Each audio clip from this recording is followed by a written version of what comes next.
Now, join National Geographic on assignment. North of the Arctic Circle lies a harsh and forbidding world, populated by elusive animals and filled with breathtaking scenery. Now, experience a raw, behind-the-scenes look at how this perilous land is captured on film. Live with our National Geographic crew, facing frigid temperatures and risky travel over rough ice. We'll go right to the edge to bring back the brutal power and majestic wonder of life in the frozen Arctic when National Geographic takes you on assignment.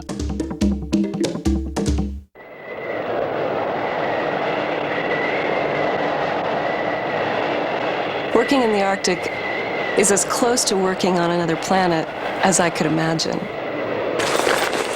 It was a psychological hardship at times because of the isolation, because of the fact that there was nowhere else to go. 582. The thing that the Arctic teaches you instantly is that you have no control. Everything is different up there, and you're really a babe in the woods when you first get there, except that there are no woods.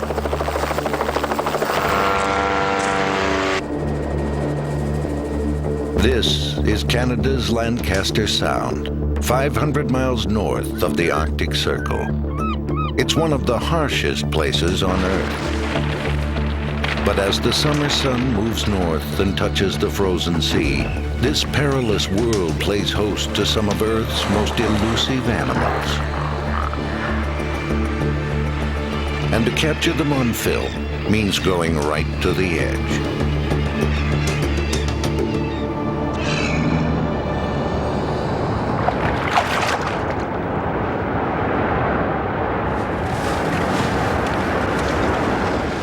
Into this daunting wilderness came National Geographic's Lisa Truitt to film one of nature's most dramatic stories. Everywhere I work is risky, but the Arctic is more risky than most. It's a more powerful place than most.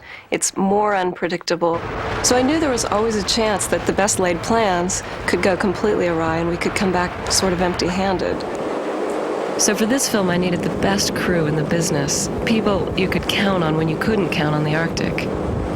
Renowned wildlife cameraman Neil Reddick couldn't wait to get there. But for someone whose reputation was made in tropical rainforests, the frozen north was a new form of torture. The weather conditions were the thing that made it difficult, the cold, the blowing snow, and the danger at times, mainly the breakup of the ice. As for Chris West, despite a career of recording sound in unlikely places, he soon found he'd been no place quite like the Arctic. But the more I was on the ice, the more I learnt that this is not all fun. This is a very dangerous environment to be in. Yet for underwater specialist Doug Allen, going to the Arctic was almost like coming home. Maybe it's having done a lot of diving in the cold over the years. I kind of get to thinking that cold is mostly psychological. Why they're all in one piece? In polar expeditions, cutting corners can cost lives, and so on top of the film gear, you have to bring everything else you need to survive: food, shelter, fuel, and transportation. Okay, wait! I'd never even seen a skidoo before. I arrived there and they say, "Oh, there's your skidoo." And I say, "Oh yeah? How do you start the thing?"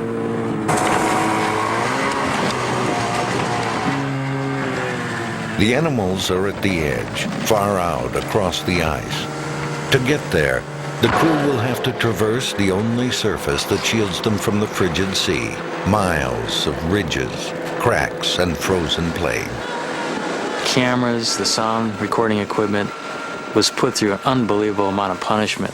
You'd rattle your bones. We're flying along at a fairly high speed over rough ice, and you can look back and see all your gear. It's just pounding, bam, bam, bam, bam.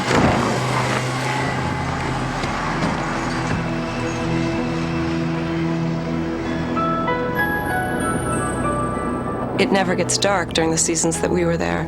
And there's no ground beneath your feet, it's ice, it's frozen ocean. which is moving and breaking while you're living on it. For the crew, no day is ever without its struggles and strains. Camping in the Arctic is very rustic. You have to have as little with you as you possibly need to survive because you are constantly having to move camp at a moment's notice. So we had no luxuries like bathrooms. Slaved all day over a hot stove. You might want to go to the toilet, and it's an effort. You don't want to go because, you get out there and it's blowing a gale and it's snow and you've got to take your clothes off, and you really hate it. High-tech stuff here. Ice. Got iced coffee. One day blends into the night, which blends into the next day, and you really lose all sense of time. You eat when you're hungry and when you're not filming. You sleep when there's nothing to film. You really, everything you do is dictated by the Arctic. But for a film crew, staying at ground level often limits the view. So they decided to go up in an ultralight aircraft. Even on bright summer days, one gust of wind could blow it out of the sky. One more time real quick. Tell me if it's going. I think some of the most exciting times, even though I got to admit I wasn't always comfortable, were the times I was up in the ultralight.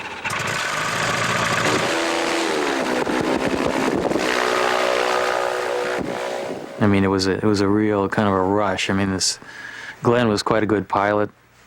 We were usually going up with the plane loaded to the max if we were filming.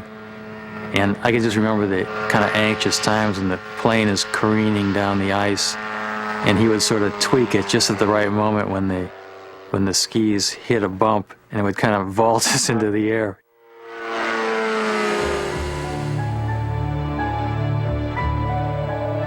There's no one else around for hundreds and hundreds of miles. It's just absolutely strange feeling, and almost primeval. You're experiencing something that hasn't changed by the hand of man at all. Arctic life is in delicate balance, all time for a springtime bloom. As the sun warms the air, the frozen seas begin to break up, and that starts a rush to polar feeding grounds. For a few weeks each year, these waters are food-rich lanes on a migratory highway. Moving steadily northward until halted by unbroken ice, even the massive bowhead whale comes in search of food.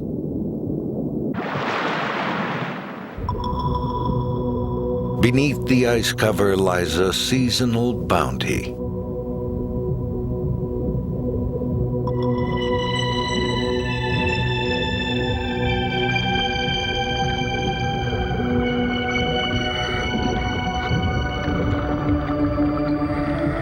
Probing these bone-chilling depths was Doug Allen's job.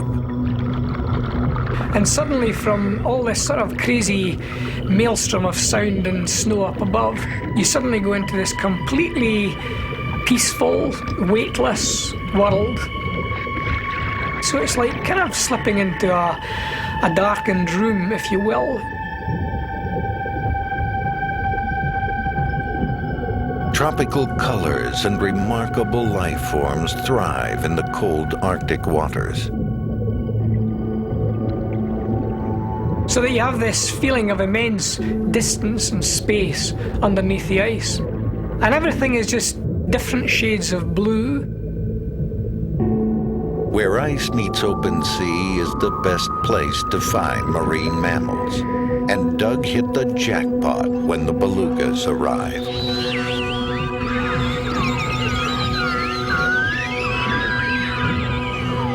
Long before you see a beluga, you'll hear groups of them chirruping away in the distance and screeching to each other.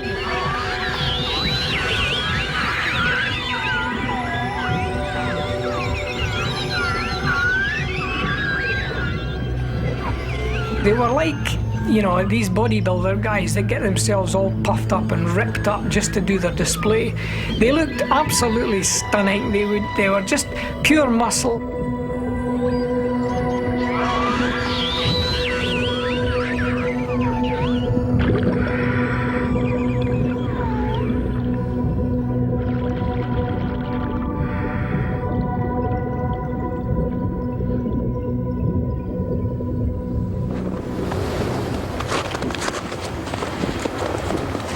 For Doug, it was a productive dive. But topside, conditions had changed. The ice was starting to move.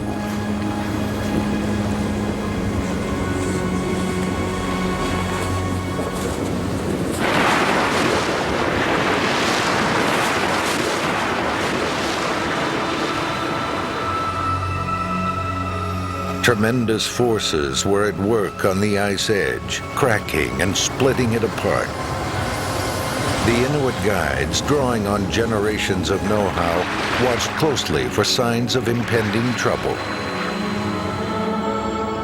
Caught on the wrong side of a growing fracture, the camp was in danger of drifting off to sea. And when it started to happen, Neil, Chris, and Lisa were out filming several miles away. It was a really good day because we'd done a nice sequence before that, and this was getting a real bonus day. And all of a sudden, there's all the Inuits going that way very fast on their skis, and we thought, well, why were they going in a hurry, you know? We started heading back to camp and realized that a gigantic piece of ice that our camp is on its way out to sea, and we're a long way from it. I reckon another 5 minutes and we would have been stranded. In danger of being set adrift, they had minutes to break camp and make a run for safer ice.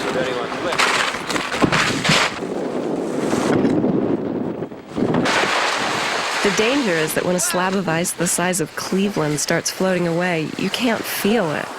And if the Inuit hadn't told us what was happening, we wouldn't have known until it was too late.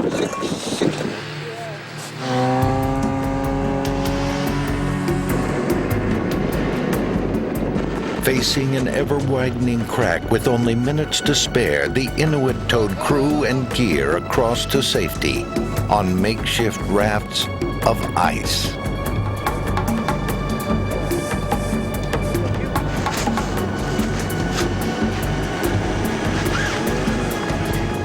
Sure, we could have probably been airlifted off, but they have a policy that you leave your gear and your snowmobiles, and they just take the humans. So, well, we made it all right. For the crew, it had been a sort of initiation, the polar version of trial by fire. Now there was little to do but sit out the bad weather. Okay.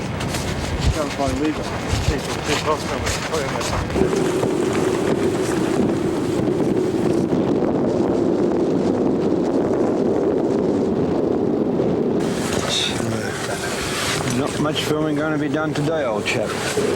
There's absolutely nowhere to go. It's just white. You know, you're in your tent or you're out of your tent. And if you're out of your tent, you're not comfortable. The thing that really was most difficult for me, I think, was not being able to really take a decent shower, you know, and kind of living with yourself being dirty all the time. Uncleanliness because of the lack of showers. That's, you tend to start getting a little bit sick of being dirty. I have a little setback. It started raining in the middle of the night. And the snow is better than rain, but even though we've got everything packed in watertight things, still everything's getting wet, and it's going to take a long time to sort our gear out after this. I could feel the crew getting frustrated because they were up there to work and we weren't able to work. It was almost like the stretch of bad weather would just go almost to set you over the edge, you know, spirit-wise. Then all of a sudden you get a nice day, and it recharged your batteries, and you'd be raring to go again, you know. And that's what kept us going. That once in a while good day in the run of bad weather.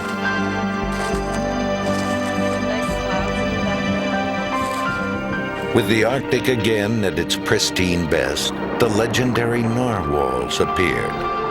Despite their sword-like tusks, these swift, deep-diving whales are among the shyest creatures in polar seas.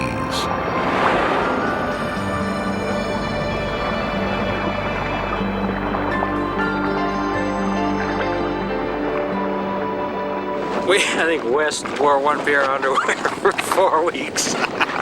Three. Three. We're running out of water. Okay.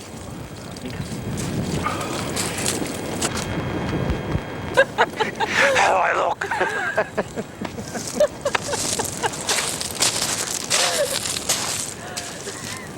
After the first cleanup in weeks, they could finally get back to work. An Arctic summer is fleeting, and they'd only filmed a small part of what they'd come here to get.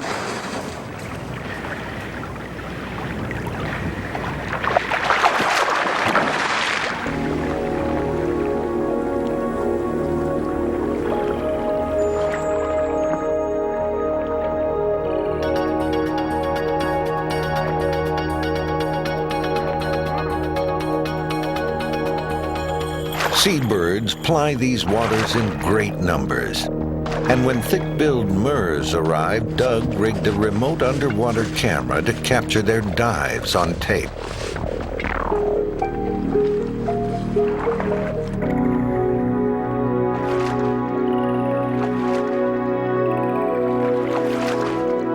The murres take these incredible dives, up to 3 minutes and 300 feet deep, to catch fish.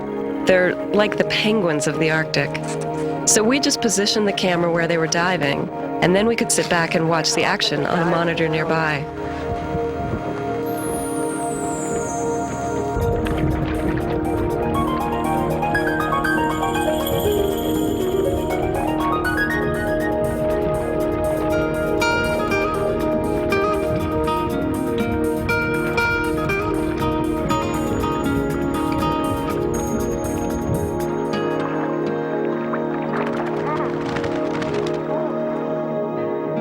But the murres are here for more than food.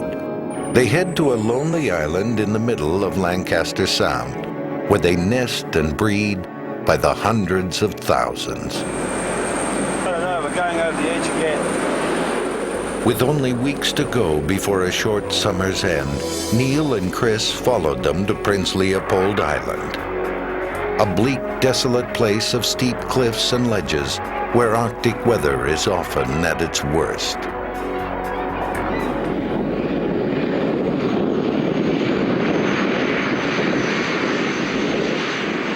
Famous for its piercing winds and brutal storms, landing on Prince Leopold is treacherous. And though the surface looks smooth, it's all sharp stone and flaking rock, and a tough place to camp. In hindsight, I think we could have picked a better, more sheltered spot. But when they just drop you with 2-ton of gear, I mean, it's very hard to move that anywhere else. So you tend to say, oh, this is a good spot for a village. It was incredibly bleak. I mean, the cliff just falls away, 1,000 feet straight down. Each side of this is about 1,000 foot straight out of the water. So you've got to be very careful as you go down.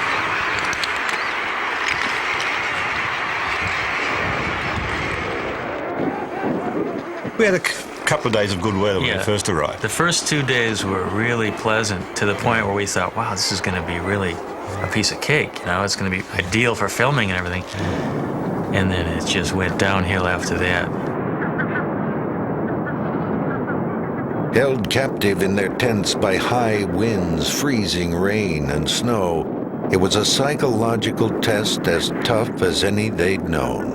I'm glad the wind's died down a bit today. It's only blowing 50 knots at the moment. At least it's not raining. Could be worse.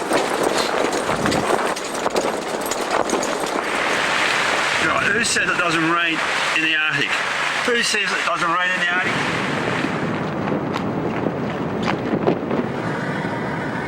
You have to have some sort of reading material or something. Otherwise, you just sit there and dwell and dwell and dwell and dwell, you know. Yeah, I've had the day off today because I'm not feeling very well. I was cold. So I've been very useful. I've tidied up the tent here. It's very nice and pretty. And I made this little thing here, see, days to release it. Working on, we're going on the 23rd, you see, of August. It says the 2nd of August, so there's 2 days gone already. So we've got 2 days, so we've got 21 days left. And we had a little calendar that we were crossing off, to the point where we were actually crossing half days off by putting the line halfway through the number. And I got halfway annoyed through with the you day. one day because any time I got annoyed with you because you jumped ahead one day. That's And right. it was my job to cross off the number, not yours. Yeah. And 12, 13, 14, 15, 16, 17, 19, 20, 21, 22. That's not right. Are you sure you didn't cross that off today? Yeah, positive. I don't trust you. Beleaguered by the worst summer storms in years, Chris and Neil were going stir-crazy, Arctic style. All the eggs have fallen off the cliff. All the eggs have fallen off the cliff. All of them.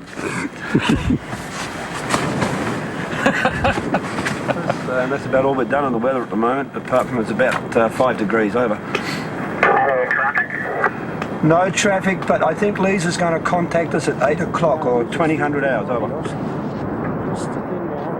Miles to the south, Lisa and Doug set up shop on Somerset Island. Hey, there you go. How you doing? Hey there, what's happening? Figured this out. With luck, belugas were on the way.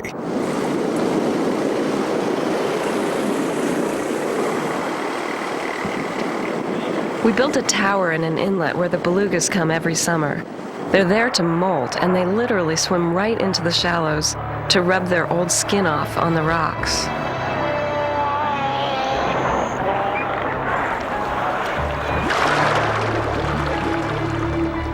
To catch them molting, Doug had to sit in the tower, stranded by high tide, for 6 or 7 hours at a stretch.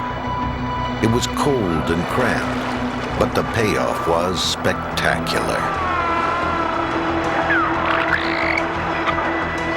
This summer, 900 belugas swam right under Doug's nose. There were males and cows with their calves. It was unbelievable. Good fortune reached Prince Leopold, too. For a moment, the Arctic relaxed its grip. The island's precarious ledges were now alive with families of murres, but filming them required imagination and guts.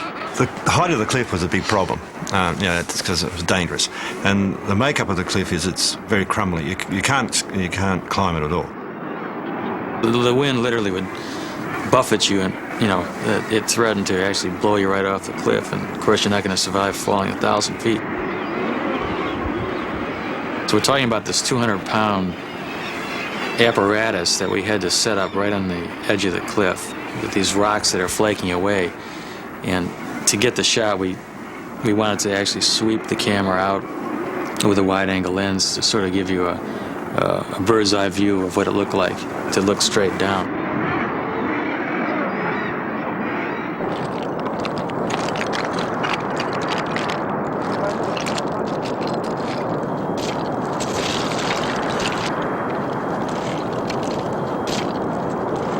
I was completely amazed by the abundance in wildlife up there, not just the bird life, but the animals in the land, the Arctic hare, foxes. I mean, I just didn't expect that much up there, how animals can survive on just snow and such long seasons of darkness.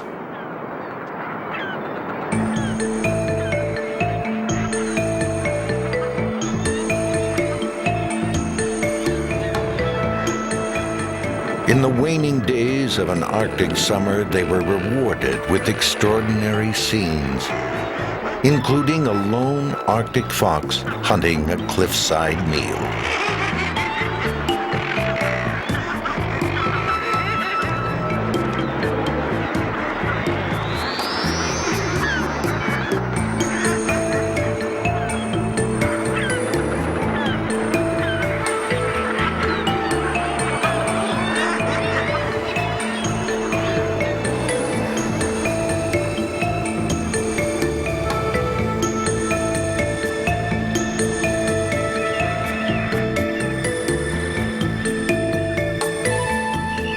I think by the time the shoot was over, I was ready to go. I was ready to go home.